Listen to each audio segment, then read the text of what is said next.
Problem number 4, use the easiest method to write an equation for the scenario below. Okay, so let's take a look at this scenario. Jamaria types at a constant rate of 45 words per minute.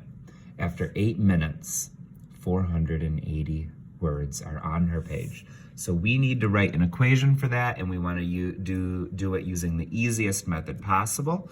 So there's 2 equations for a line that we're working with here. Slope-intercept, and point-slope. So let's look at this and see which one of these might be the easier one to use.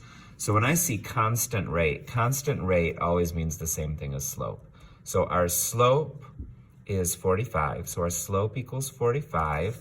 And remember, slope, we use in math, we use the letter M for slope. Why? I don't know, but we do. So M equals 45. Okay, so that's gonna help us here or here. So that's good to know. And after 8 minutes, 480 words are on her page. So if we have an input of 8, we would get an output of 480. Our X value is always our input, and our Y value is always our output. So when I see this, I'm like, oh, there's a point, 8, 480, okay? All right, so we know the slope and we know a point. So this equation uses a slope and a y-intercept.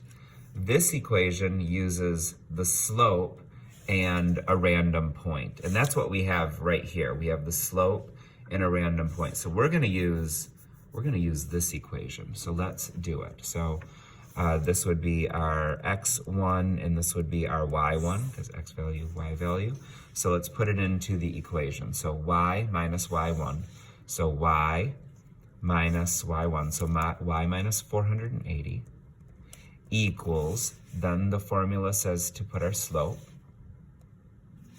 and then it says to put x minus x1. So okay, x minus sign, our first x value is 8, and we have just written the equation of the line that models this scenario. So good job, us.